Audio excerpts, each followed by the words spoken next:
So welcome everyone, and thank you for joining us today for our latest question and answer Ask the Expert session.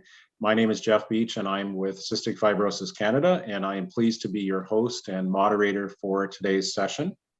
Before we get started, I just want to point out a few housekeeping items that in terms of how we're running the session that everyone needs to be aware of.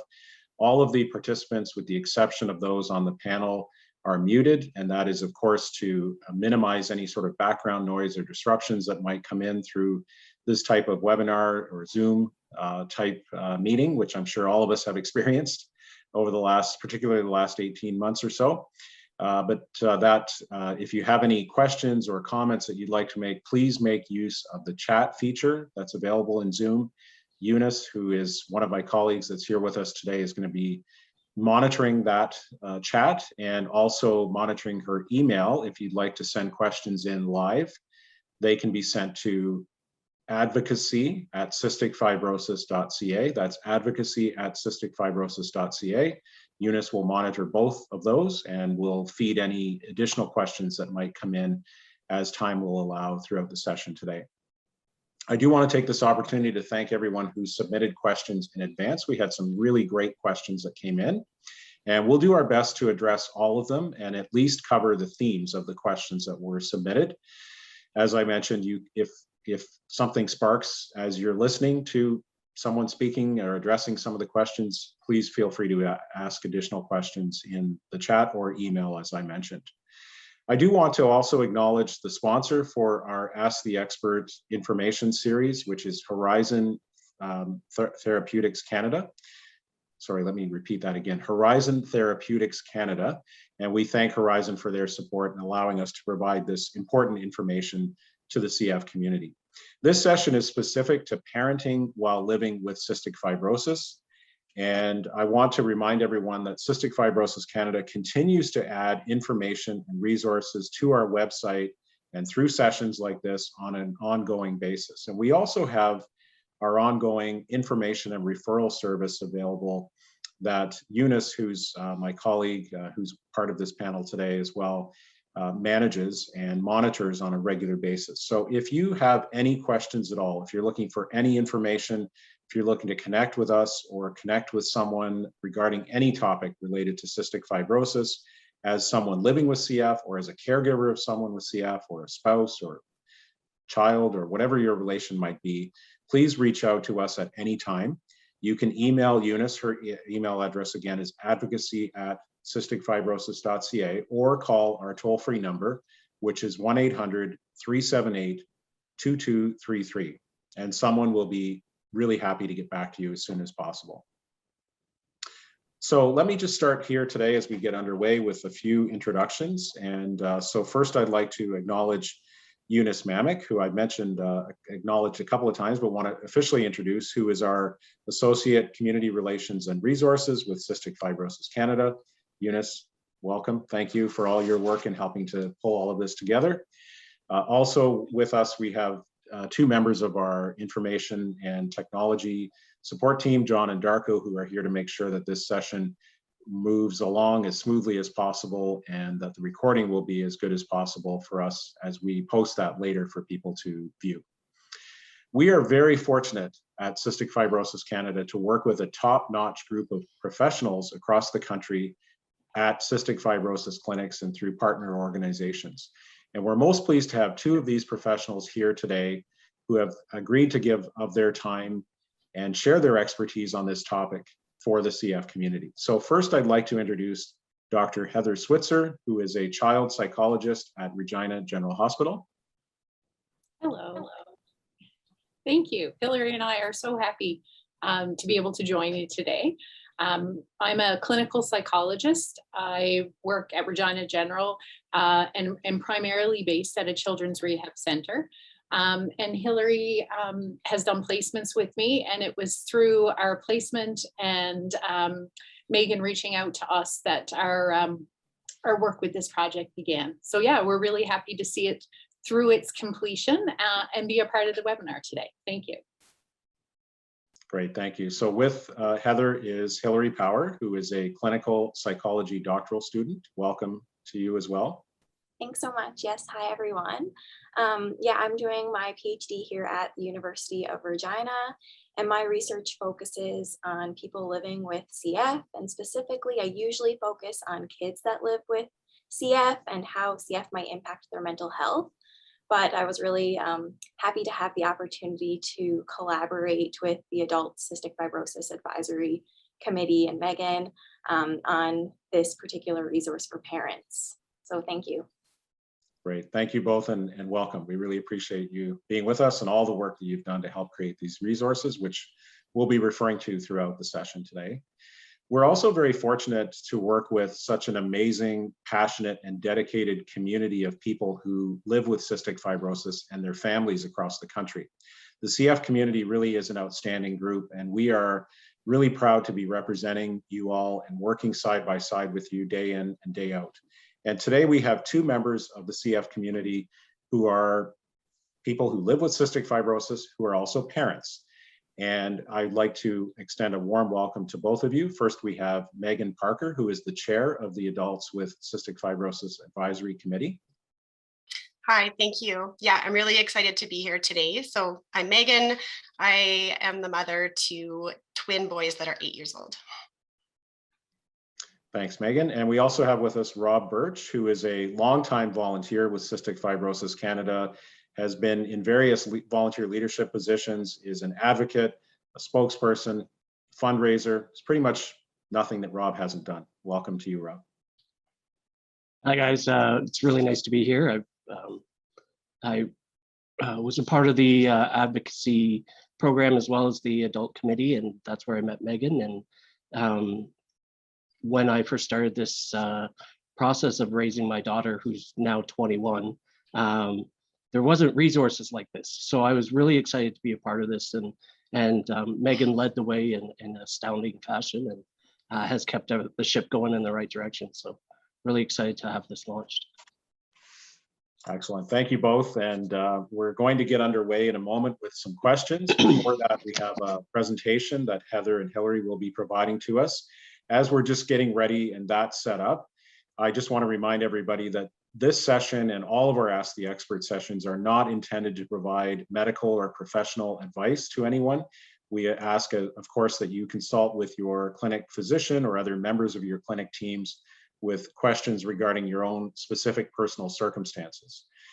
Before we get into our presentation and to the questions, I've been reflecting the last number of days on a comment that I hear a lot of people within the CF community make, and that is that no one would choose to be part of this community. No one would choose, obviously, to have cystic fibrosis or to have a loved one have cystic fibrosis, but people often say at the same time that they are grateful for the community that they belong to and that they're part of.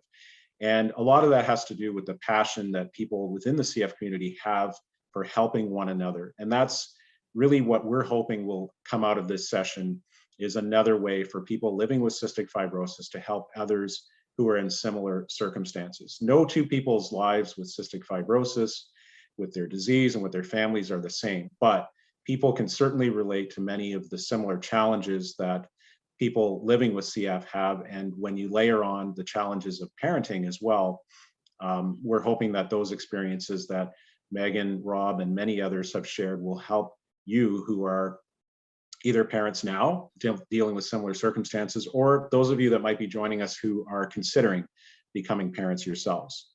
So the last thing I'll say just before I turn it over to Heather and Hillary is we've included Megan and Rob to share those experiences, and because when we talk about experts, they are experts as well. People living with cystic fibrosis are experts. We have experts like Heather and Hillary who have credentials and are professionals working in the field, but we also have experts who have lived experience.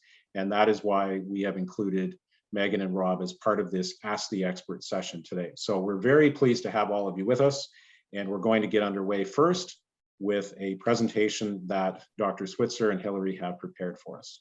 I'll turn it over to you. I think you can all see that, okay? Does it look good? Yes, Yeah. that's good. Perfect. Okay, so we have lots of great questions that we're all going to have a conversation about shortly. But first, we thought we would just introduce some information about parenting when you have cystic fibrosis, and specifically related to talking to your kids about CF and how to go about that. So of course, with increases in life expectancy, as well as the new treatments for people living with CF, that means that more adults with CF are becoming parents. And what we know is that parents that live with chronic illnesses show resiliency.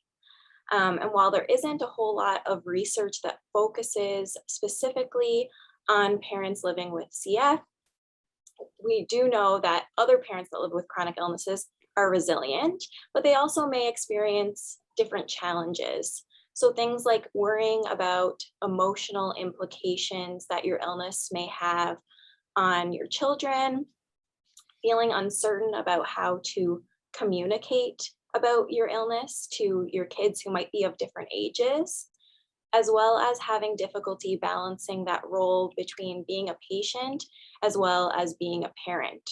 So some different challenges, and I think most of our conversation today is going to focus on that uncertainty about how to communicate about your illness, but we'll also talk about some of the other challenges that parents experience as well. So lots of parents have concerns about discussing their illness with their child. Some parents may try to limit the information that they provide to their kids to prevent that worrying, because you don't want kids to worry about you and your illness. But the fact is that most kids are already somewhat aware that something is going on in their family and are aware of their parent's illness. And discussing CF with your child can actually help them cope better. And we also know that children with parents who have chronic illnesses are shown to be resilient. And they are able to navigate these different concerns really well. And children also appreciate receiving that accurate information that reduces their uncertainty. Instead of wondering about it, they like to hear that accurate information that is directed at them in a developmentally appropriate way. So some general strategies, we'll probably talk about some specific strategies when we go through the questions, but in terms of general strategies when you're having conversations with kids about CF, one is to be consistent. So across caregivers in your home and other people in your kid's life, it's important that they're receiving consistent information in the same types of ways. So for example, that you and your partner are being consistent in what information they're hearing, as well as discussing CF at a developmentally appropriate level. So based on how old your kid is, you might talk about it in a different way, in a way that they're able to understand. And as Jeff mentioned earlier, you're the experts. You know your kids best. So you likely know what way to talk to them so that they're able to understand. Try to remain positive when having those conversations, and normalizing your CF regimen can be really useful. So make it a part of the everyday routine. Using communication tools can also be very helpful. So things like a visual schedule, which we might talk about in a little bit, could be helpful in terms of letting them know what to expect out of a day's routine, especially for younger kids. Let your child express and discuss their emotions. So giving them that opportunity to talk about how they're feeling to you, and then also expressing your emotions to them. Letting them ask questions and asking them, giving them time and space to ask those questions, and clarifying any misunderstandings that they might have about CF. Modeling positive coping is another strategy. So as parents, taking care of yourself and making sure that you're demonstrating healthy coping strategies that your children may then use to cope with their own stressors. And then finally, having an emergency plan in place. So those times when you may be experiencing an exacerbation of your illness, or you are feeling unwell, having a plan in place so that your kids have more certainty about what will happen while maybe you are at the hospital, and that they'll feel comforted knowing that they're going to be taken care of.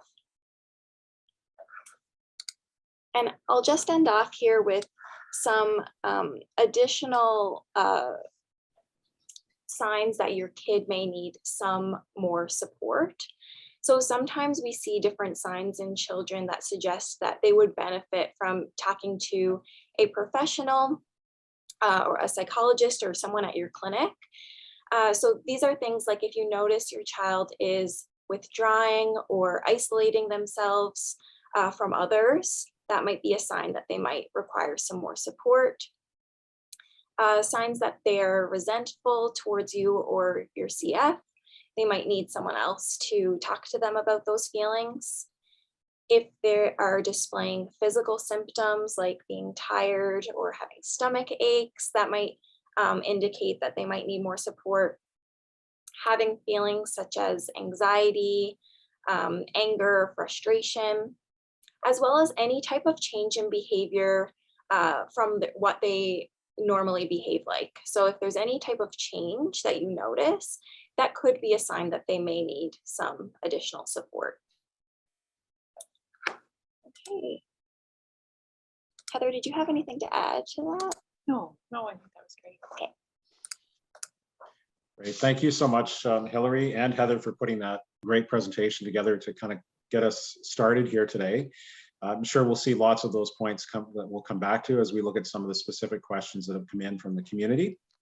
And we're going to get into those questions right now. Before we do that, just a quick reminder, if you have additional questions, please feel free to drop them in the chat in Zoom or email them to euniceadvocacy@cysticfibrosis.ca. So Megan and Rob, I'm going to start with you. As you've navigated some of the challenges as parents living with cystic fibrosis, what are some of the resources that have been most helpful for you? I'll start if that's okay, Rob. So I think really up until now, there really hasn't been a lot of resources that are specific for parents with CF. And so throughout my parenting journey, I've really come to rely on an online community of women with CF that are parents. And in particular, I've really connected with and gotten to know one specific woman in particular who ended up having her son just weeks before I had my boys. And having a friendship like that has been really critical for me in my coping. Just having that one person that completely understands the complexity and challenges of parenting with CF and just being able to get that support without having to explain myself, it's been critical. Rob? Yeah, really similar to Megan. I mean, when I became a parent in 2002, and there was limited resources in a lot of areas, but especially with parenting. And, for me, I think a lot of it was just relying on friends and family and the clinicians and things like that. But a lot of it too was just looking to the people that I knew who had also endured different things, whether cancer treatments or hospitalizations for other things, or family situations that had come up in other experiences, and looking to how they led their families was helpful for us as we work to parent in ours. Yeah, absolutely. The power of peer support in a way. We often think of peer support programs as something formal, but there's lots of informal connections that people make, and these are important, of course, for anyone dealing with a chronic illness like cystic fibrosis. Heather and Hillary, are there any resources that you would recommend besides the ones that we're unveiling with the work that we've done with you and others in the new resources that we've just launched, but are there other resources that you have in the past referred parents to that have been helpful? I think one of the best pieces of advice that we could give, and it certainly echoes what the parents on our committee have talked about today, is that parenting, one of the biggest resources with parenting is human resources, is really building in that community. And I feel oftentimes as researchers and as clinicians, we often confirm for families what they already know.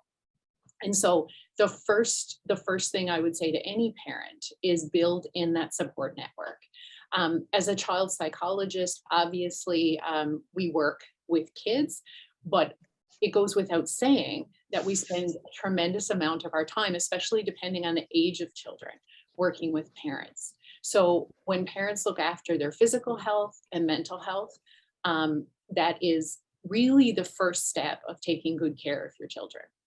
And it's really interesting. And I think there's lots of conversation that's been happening in this area. But the first part of being a good parent is being well. And lots of parents really struggle, especially when they have chronic illness that they're dealing with. I talk to parents a lot of times about guilt. They feel tremendously guilty. They feel guilty about having a chronic illness. They feel guilty about needing to take care of that. And that is a way of spending extra energy that most parents just don't have.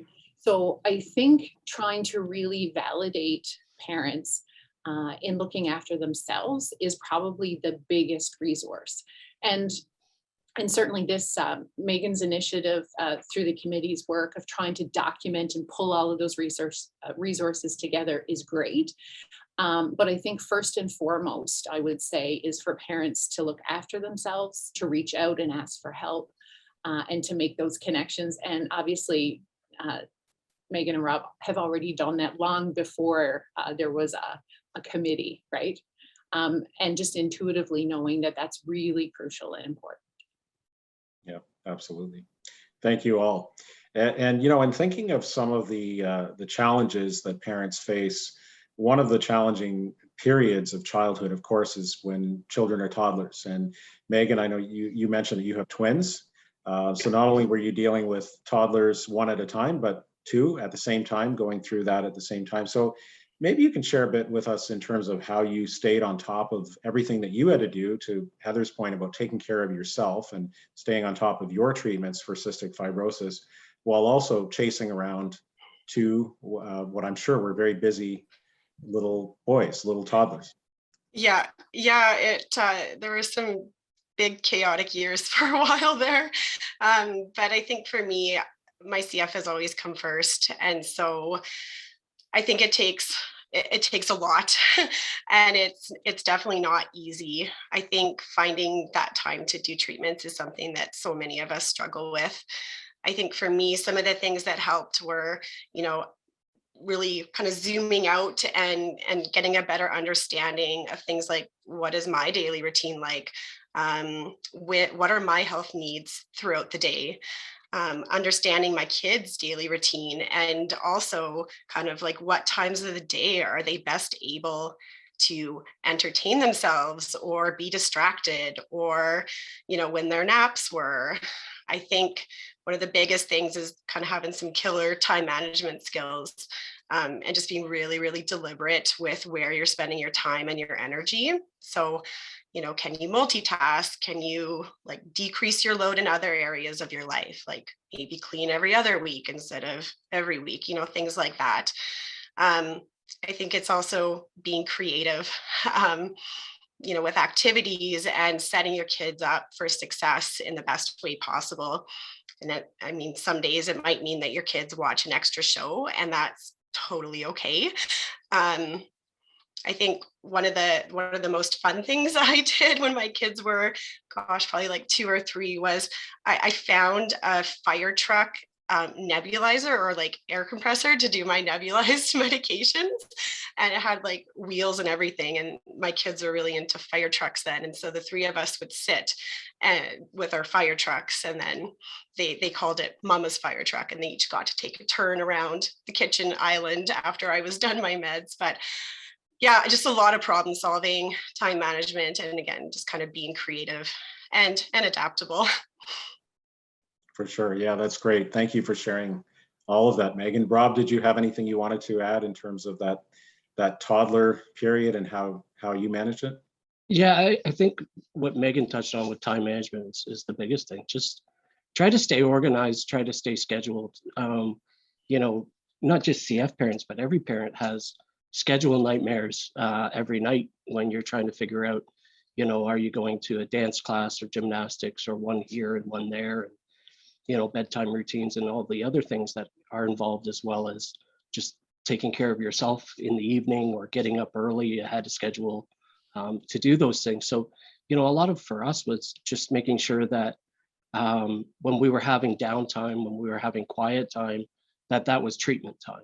So as we were kind of lowering the evening, coming down from all the excitement of whatever the day had possessed, and moving into, you know, a television program or a quieter time or a reading time, that was a good chance for me to do treatments while we were including, you know, that period, so that it wasn't, you know, me stepping away to do things, but it was an inclusive part of our family unit. And so it was always modeled that way. Thanks, Rob and Megan.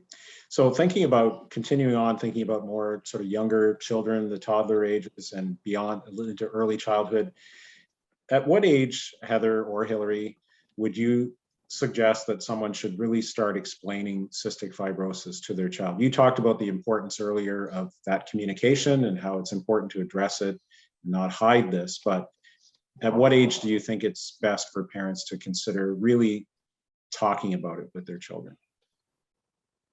I think that can be different for everyone. Everyone is different, but really when kids start asking about it, when they start becoming curious about it, that's when you want to address those questions. So if they're asking you questions about it, address it factually, at a level that they can understand. But telling them early, they already know something's going on. So telling them early can actually help them understand it at a level for them.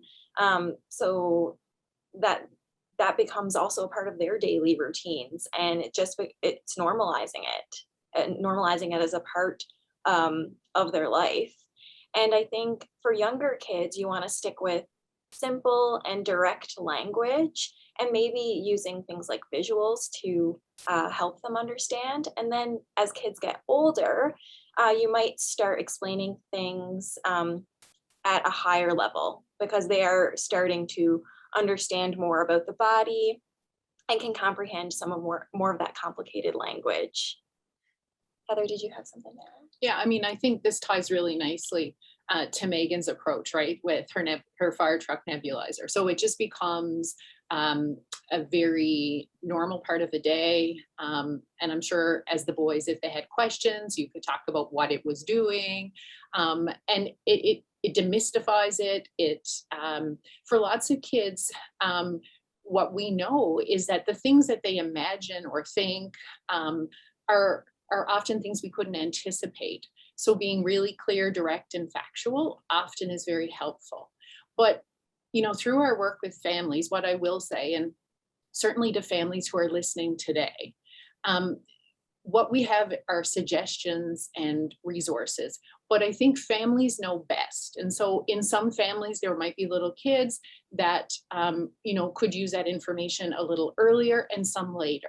So I would say to parents, trust your gut. When you feel like you need to start talking to children, do it. And that will look different across kids. Kids come to us with different emotional needs and, you know, cognitive abilities. So there will be some variation in that. So there isn't one age, but for sure, when kids start to get curious, it's a beautiful way just to segue right into, oh yeah, this is what I'm doing and this is why.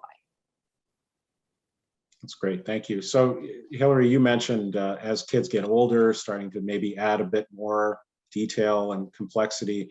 One of the challenges that I think we all face as parents is that we can't control the information that our kids are getting, especially now with the internet and, you know, kids being introduced to technology at incredibly young ages, and they're exposed to information and they hear things at school and they hear things that other kids might have to say.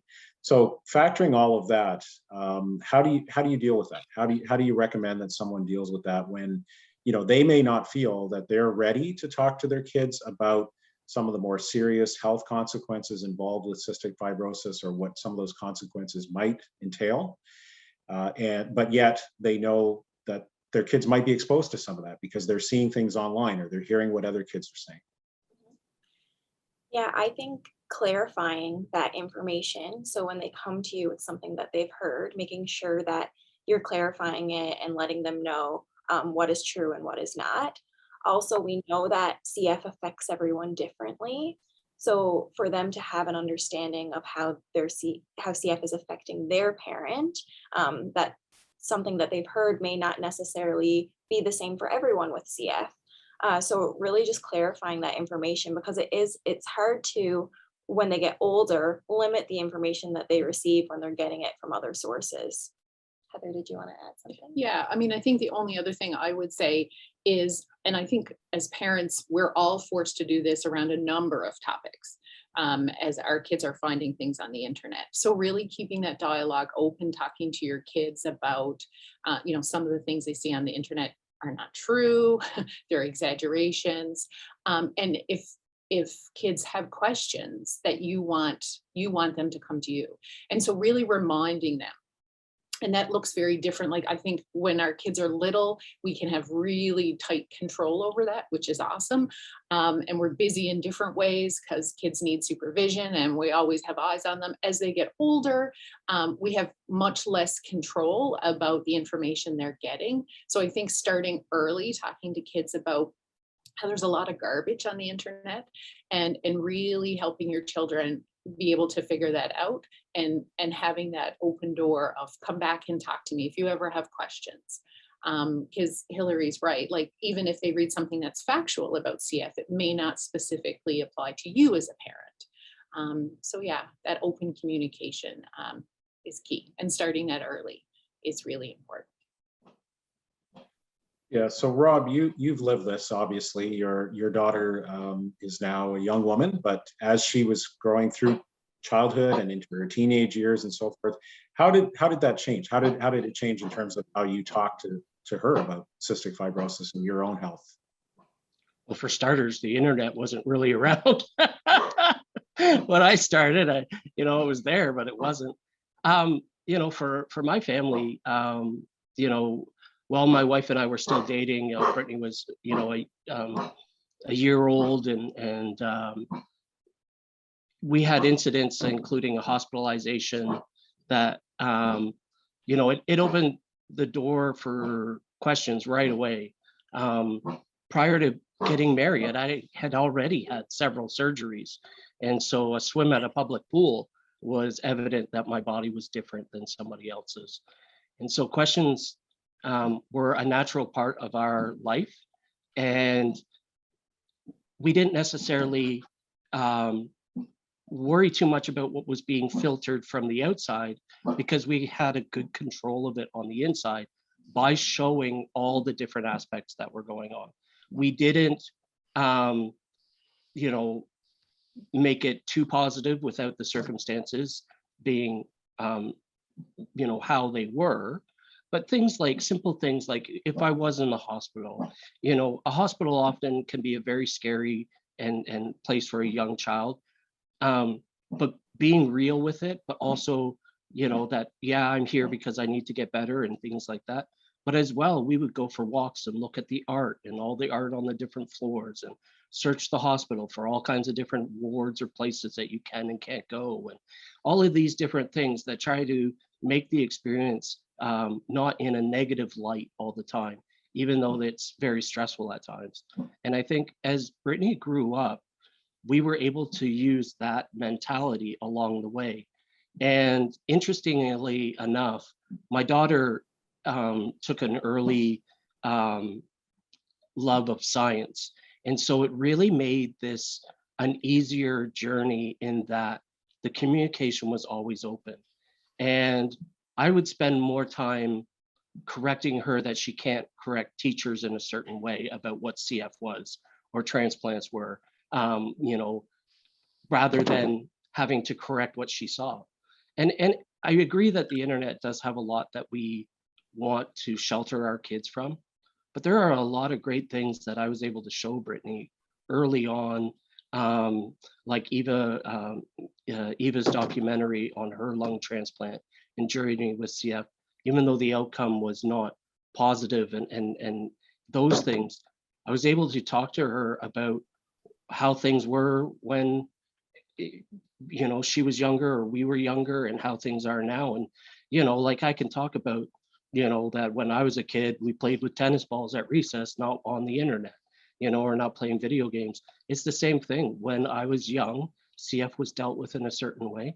And now that I'm older, there's been so much more that we've been able to do to lengthen and strengthen the lives of people. And so as the journey went on, we just opened the door a little bit more and a little bit more.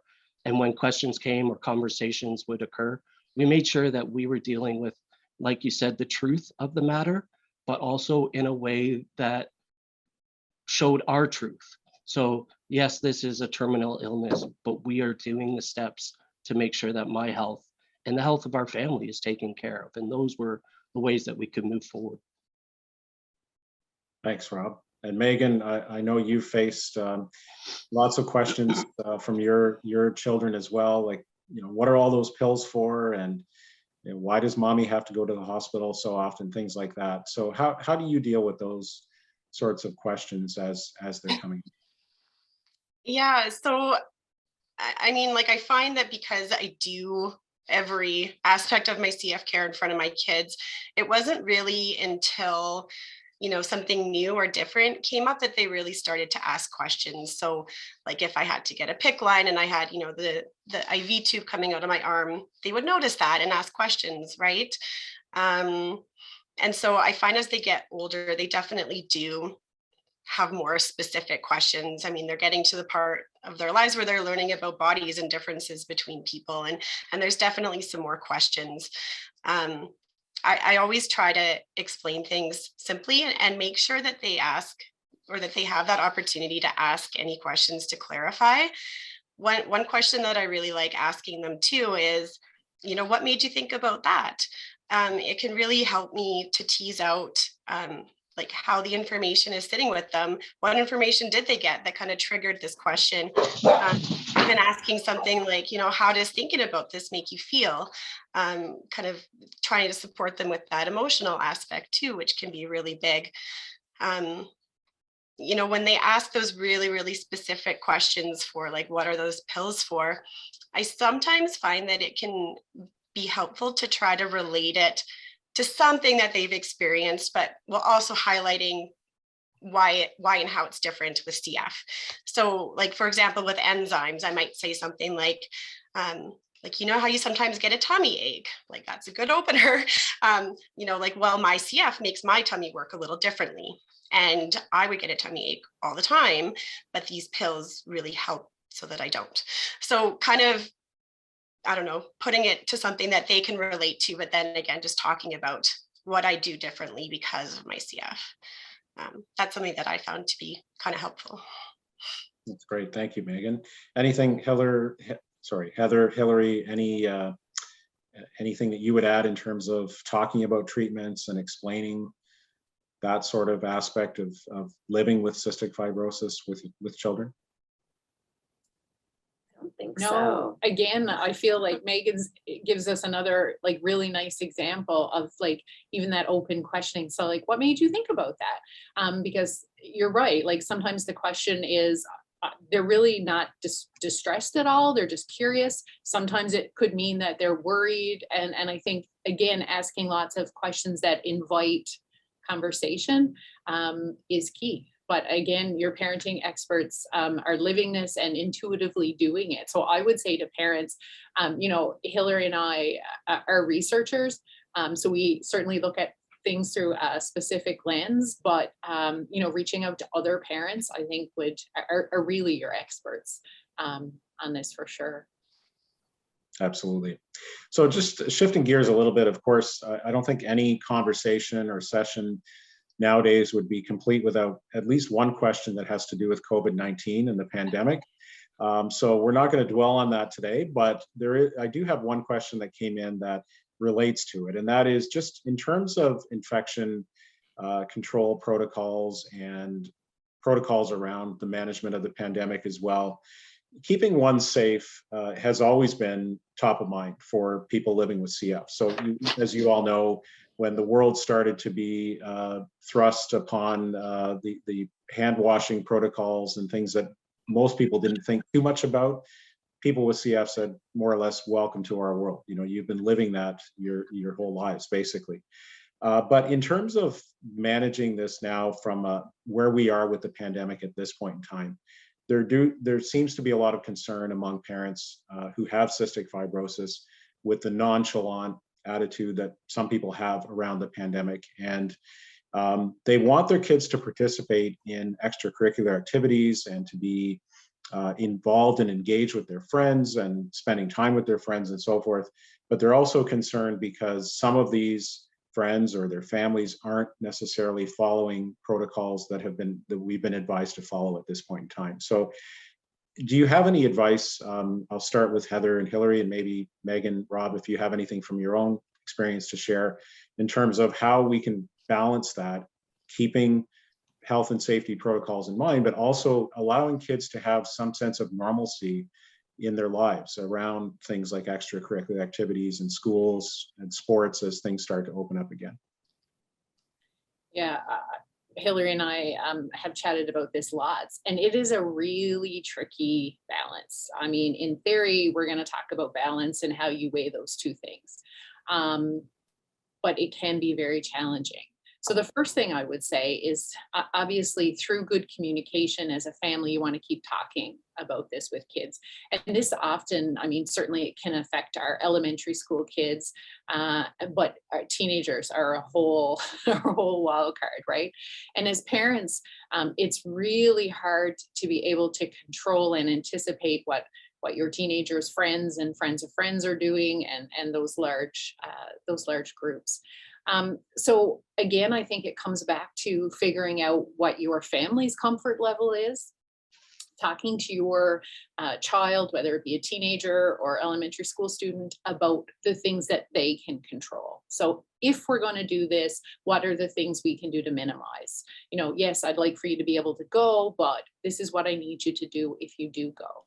And the other thing I would also say to parents, if you're really uncomfortable, being really honest with kids about why that is, can often help. Kids won't necessarily be happy with those choices, but certainly as parents, you know, we do get the ultimate say, and sometimes we have to make really tough decisions that disappoint our kids. So again, you want to try to figure out, you know, how to balance that risk in your family, and those are not easy things, for sure. Yeah. And I'll just add to that, if there is something that you feel comfortable as a family doing, take advantage of those things. So maybe going to a certain extracurricular activity, a sporting tournament, isn't something that your family feels comfortable doing right now, but if there is something safe that you can organize for your kids so that they can engage in, then take advantage of those opportunities as well. Great. Thank you both. Anything you'd like to add to that, Rob or Megan? I would just say that I think that especially in this time and age, it's every family's in a different spot, and there's parents who are involved in workplaces. I have friends who are teachers even, you know, who are in the school as well as their kids in the school system or different things like that. And everybody's going through a different thing.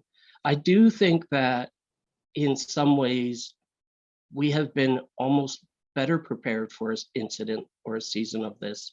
You know, my family, because of the lung transplant, had already, you know, looked at hand washing and spacing yourself from other people and watching who has colds and who doesn't at family functions, and timing, you know, when my daughter comes home from university even, and you know, compared to how her roommates are doing.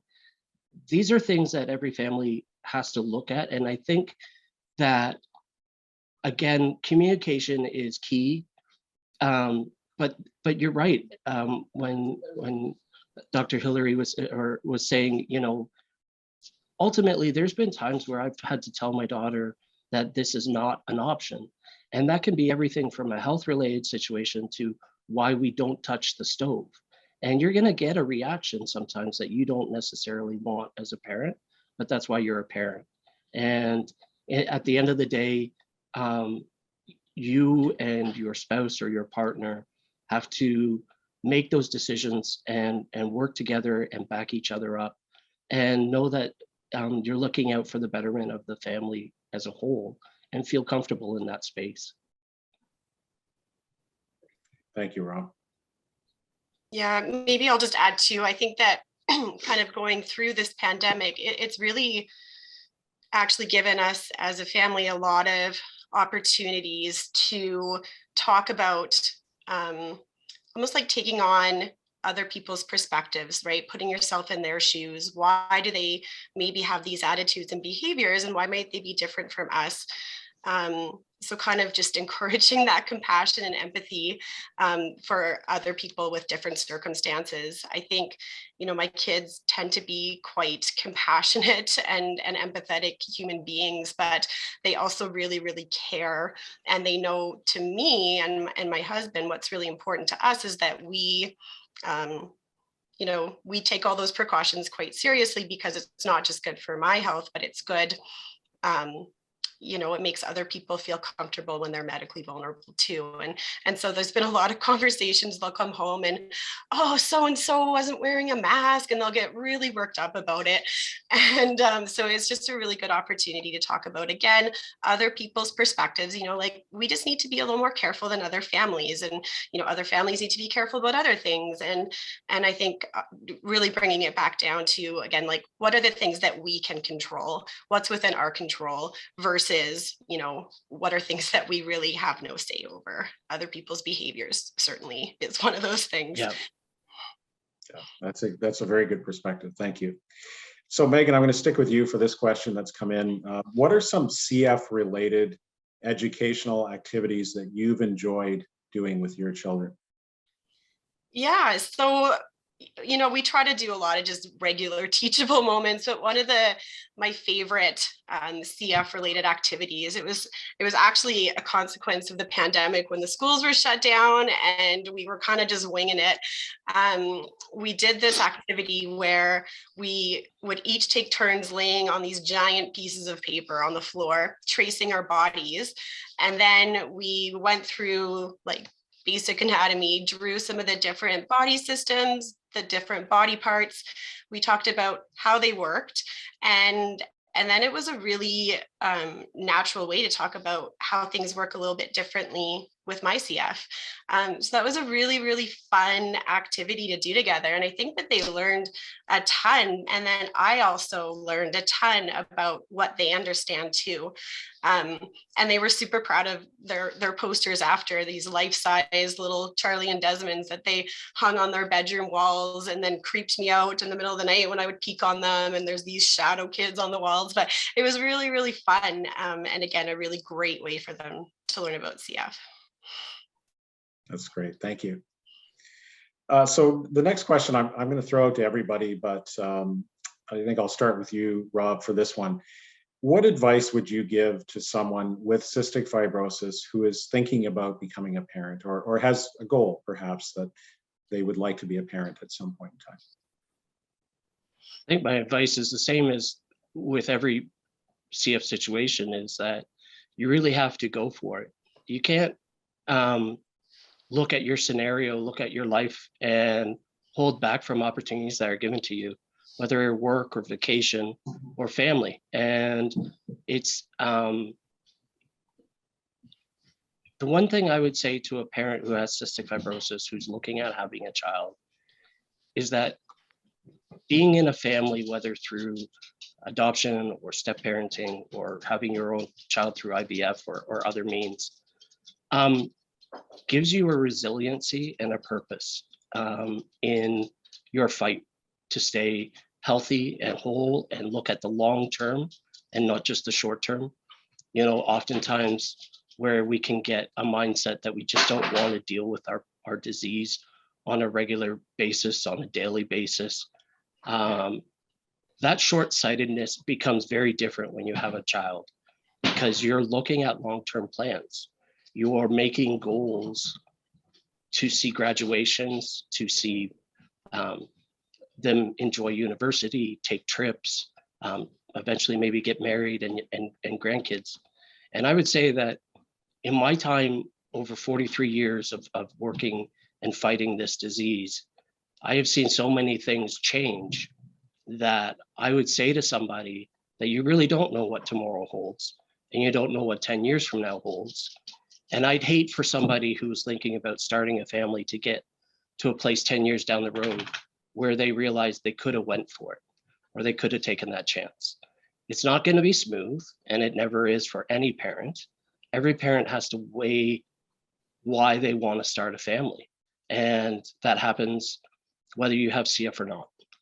But I think if you are looking and interested in starting a family, however that is, or however that looks to you, remember that you are building yourself another network of somebody who is going to be there in support and in love and in protection and in goals. And, that is the most important key.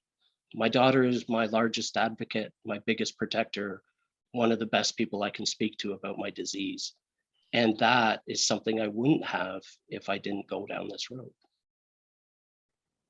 That's great. Thank you so much for sharing that perspective and advice. I'm sure that is helpful for people as they consider this. Megan, did you have anything different or anything you'd like to add to that?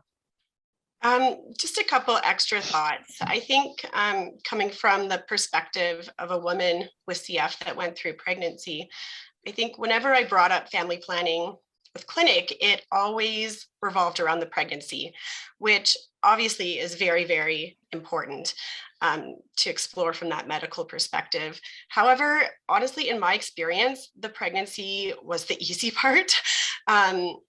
Parenting through that infanthood and toddler stages, it's incredibly physically demanding, it's exhausting, it's mentally demanding, it's time consuming, it's all these hard things. And on top of that, my CF was very, very vulnerable and challenging after pregnancy. And it was extremely, extremely hard. I never really had issues with my CF until postpartum. And I wish that had been talked about more. So I think my best advice would be, regardless of where your CF is at, before you venture into parenthood, think of all the what ifs, think of all those parenting logistical things, have conversations, get that support network in place. Think about concrete ways that you guys as a family will navigate some of those potential challenges. Really just talk about it and get that support in place before. And I think my other piece of advice, and this has been alluded to earlier in the session today, but it's really, it's to put yourself first. As a parent, your natural instinct is going to be to put your kids first. But when you have CF, and realistically, even if you don't have CF, you really do need to put yourself first, because without putting yourself first, you can't be there for your kids the way that you might want to be or need to be. So put yourself first. Can I just add one more thing there, Jeff? Yeah, please do. When you're contemplating this decision, it is no slight, it is no negative if somebody chooses that they're not in a place or healthy enough or ready to have kids. That is not a condemnation on the way that you live your life with CF. And like Megan alluded to, you really have to take a lot into consideration, especially if you're going to be able to put yourself first in those scenarios. And so for somebody who is looking at this and having to make that decision that it is not the right time or it is not the right scenario for them to go that direction, that in no way diminishes who you are and the battle that you have with cystic fibrosis. Great. Very well said. Thank you. Thank you both for sharing your advice and your perspectives with others. We really appreciate it. That was really what today was part of this session was all about. So we've referenced a few times now that we've just recently launched some resources that we created with the help of the Adults with CF Advisory Committee, which Megan is the current chair of. Rob's been involved with this as well, and many others living with CF who have contributed to the development of these resources, along with professionals like Heather and Hillary, who are with us today as well. Eunice, perhaps you could just quickly share with us what those resources entail and how people can access them before we close off the session. Yeah, for sure. Thanks, Jeff. So as Jeff mentioned, we've launched 2 resources. There's the Parenting When You're Living with CF guide, and there's a complimentary activity book called Keeping It Rosy. So I'm just going to share my screen to show you guys how you can access it on the website. So I hope you can see that, okay? Yep. Perfect. So when you're on the CF Canada website, that's cysticfibrosis.ca, if you hover over to the top menu bar there, About CF, so you'd click About CF and hover down to Living with Cystic Fibrosis. And then the first tab there that you'll see is Parenting with CF. So under the Parenting with CF tab, when you click that, you'll land on this page here that I already have open. And you'll see the resources listed here. So we have the activity book, Keeping It Rosy, and then the guide itself, Parenting When You Have Cystic Fibrosis. And I also just want to point out, there is an introductory video that Megan and Jeff actually recorded a few weeks ago. And it's really just to walk you through this resource and highlight a few sections of the resource. So I'll click over to the guide very quickly just to give you a sense of what's included. This is the resource itself, and I'll go down to the table of contents just to give you a sense. So you'll notice it is a very long guide, and it was designed with the intent that parents would use it as needed. So it's not meant to be read cover to cover, but instead used when you need a specific piece of information. So, you know, if I was looking for information on taking care of yourself, then you could hover to that section and look at information like nutrition, mental health, exercise, protecting yourself from viruses, and so much other information. So there's lots here, hospitalizations even, and then the unwell plan. And I did want to point out that throughout the resource, there's also different testimonials from other parents with CF that have shared their stories that we featured in different ways throughout the resource. And that's just to give each parent a sense of knowing that you're not alone in this. In each section, there's a few stories, and it's really just to show you how other parents might be coping with some of the challenges or some of the situations that you might be facing as a parent with CF as well. So that's the guide, and I encourage everyone to kind of skim through it and to feel free to reach out to us if you have any additional questions as you use this resource. And then there's the complimentary activity book that I talked about. So this is Keeping It Rosy. And again, lots of activities here for parents to use with their children, really of all ages. You heard Megan talk a little bit about the CF Anatomy life-size activity that she really enjoyed with her children. That's one of the activities that we've featured here. There's coloring activities, there's word search, there's how to put together a bit of a schedule, maybe to show your children what your medication schedule looks like and things like that. So lots here for parents to use with their children. And I will also point out that this really is a resource that anybody could use to learn about CF with kids, be it a child that has CF themselves or a sibling of a child with CF, or even a classroom teacher that is looking to teach younger children about CF and what's incorporated with that. So again, a complimentary activity book that can be used for parents that have CF with their children just as much as it could be used with anybody else looking to learn a little bit more about CF. And both resources are available on the CF Canada website. Perfect. Thanks so much for walking us through that, Eunice, and thanks for all your work in helping to pull all this together as well. Thank you. As we close, I just want to say thank you to everyone who joined us today, and especially to our expert panelists, Heather and Hillary, Megan and Rob. We really appreciate you joining us, sharing your expertise and your perspectives. And I think this session hopefully will be very helpful for those who are navigating some of those challenges or considering parenthood at some point in time. And this recording will live on for many to take advantage of in the future as well. As we close, I also want to once again acknowledge our sponsor, Horizon Therapeutics Canada, for their support of our Ask the Expert series. I want to remind everyone as well that we invite the CF community to sign up for our Elevate program, or Amplifier en français, which is a program that we've just recently launched to help us connect with the CF community and to encourage people to provide input on various strategies of the organization, topics of interest, surveys, focus groups, opportunities to participate in research projects and so forth. So if you're interested, and I think everyone living with CF and everyone affected by CF should be interested in this program, please visit our website, cysticfibrosis.ca. Check out the Get Involved section and you'll see Elevate there, and you can sign up. It just takes a few minutes.